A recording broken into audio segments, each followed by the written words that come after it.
Hello, everyone. My name is Hamid Ektiari. I'm very happy to be here, and thank you very much for the invitation. It's just a fantastic city, beautiful place. So today I was thinking about discussing how we can use neuroimaging, and specifically MRI, in the clinical practice of addiction treatment. So that is the main idea that I'm going to discuss about. I shared all my slides in the QR code. So if you want to have the slides, just scan the QR code. Hopefully it works. Can you just check whether the QR code is working? And I'm providing the QR code at the end of the slides as well. And before starting my talk, I would like to thank Eduardo because of his invitation and his kind of unique expertise in being able to do both animal model studies and human model studies in the field of addiction. And there are very few people and very few labs around the world that they are able to do that in a good quality. And Eduardo is one of the very unique people in the field that he's able to do this. And I'm really happy that he's here. He's making a large lab of multiple students working in this field. And that is really fantastic to see. And I would like everybody to just join me in appreciating what Eduardo is doing in putting things together. And yeah, I really like to see many Eduardos in the future from Mexico to lead the field forward.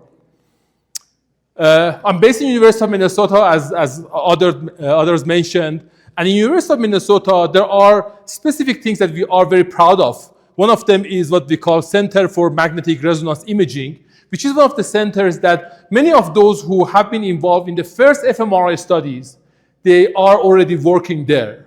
And it's a kind of a center that people are developing new technologies for brain imaging. It's probably there are two largest centers in the world that are doing brain imaging. One of them is our center, the other one is in Harvard. So these are the two largest centers. But we actually have the largest MRI scanner in the world, which is a 10.5 Tesla human scanner, which is a huge scanner, as you can see here. These are huge scanners. And this is the photo of Komil Orgil, who is the head of the center. And also lots of companies that are working in the field of neuroimaging, neuromodulation. And there is a specific atmospheres in terms of collaborating, ecosystem of collaboration in this specific area of science. Fantastic scientists. You saw what Mark was presenting, great people that are working together in this specific area of science. And specifically in the medical discovery team for addiction, we try to bring those resources specifically to the field of addiction and see how we can move the field of addiction forward with using those technologies.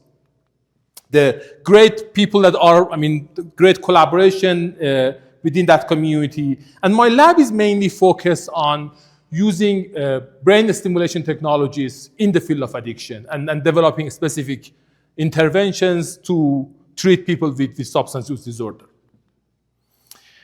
But how we can use MRI in the actual clinical practice of addiction psychiatry?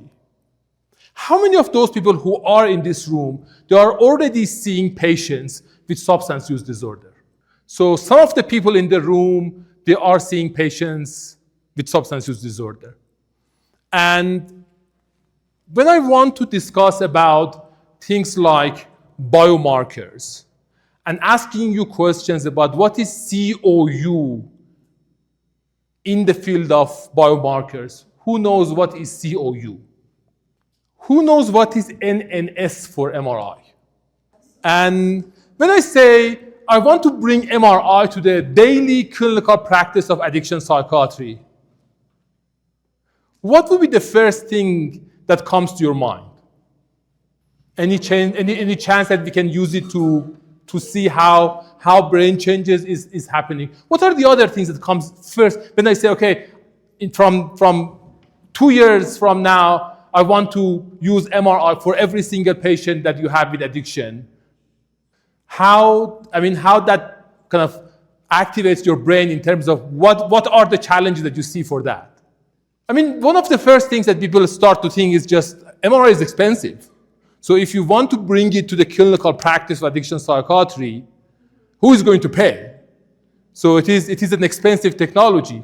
And especially when you go, to places that they might not have enough resources, it is going to make things complex for everybody, because then you are bringing a complex technology which is expensive, and you are encouraging others to use that technology. So these are the questions that we can start thinking about, because that is the core of some of the discussions I'm going to have today. And hopefully that would give you an idea what we are right now in using these technologies. The other things I was interested to discuss a little bit today was the idea of things like machine learning. In those who are in the room, how many of you have you heard about machine learning? Okay, many of you have heard about machine learning. Who heard about deep learning? Okay. And then artificial neural networks. Many people in the room. Great. And then LLM, large language models. Many people heard about large language models. How many people have heard about foundation models?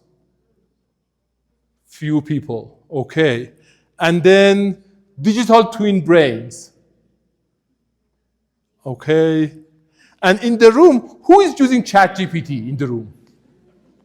Okay, good. So the question is how these sort of AI-based technologies could contribute to what we are going to use and how we are going to use MRI in the field of addiction psychiatry and addiction medicine. Okay? How does ChatGPT could be a part of the game? And how we can use ChatGPT as a way to use MRI in the clinical practice, okay? Does it make sense? Sounds like a good question to answer through the talk? Okay, so we want to discuss a little bit about those kind of cutting-edge things that are happening in the field and how you here in Mexico, you can be a part of that movement and how you can start. That was the discussion I had with Eduardo in terms of Eduardo was thinking, okay, when you talk about cutting-edge technologies, you might feel, okay, it is doable in the US, but maybe it would be hard in Mexico. But we want to discuss things that would be actually doable in Mexico. And I hope that it would encourage some of you to get involved in these fields. Sounds good? Okay, so we are going to discuss about those topics today together.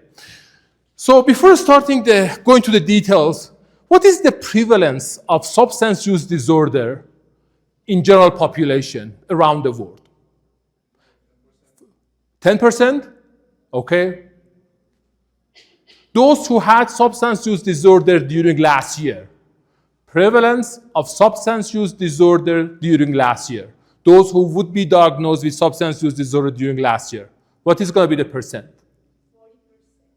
40%? Oh, that would be too much. Then half of the people here, they have substance. Probably not. So it's around, at least in the US, it's around 15%. Okay? And we are talking about 40 million people in the US with substance use disorder. I can imagine this is going to be similar here in Mexico. And when you talk about that, something like a 10% of that is alcohol use disorder. And then we have 5, 6, 7% other substance use disorder. So that is the way that it is composed. And when you discuss about how many of those people are actually receiving treatment, for example, in the state of Minnesota that I live, the estimate is something like 290,000 people have substance use disorder and they need treatment. And we already have over 400 treatment centers. And these 400 treatment centers are covering around 20,000 of those people. So something like 7% of them in the state of Minnesota, they actually receive treatment. So many of them, they do not receive treatment. So this is the situation that we have. And there are many reasons. One of the reasons is people who are suffering from substance use disorder, they feel that the treatments that we are providing, they are not really effective. And they feel, okay, why should I just bother to receive these treatments that are not really effective and I just relapse multiple times, okay?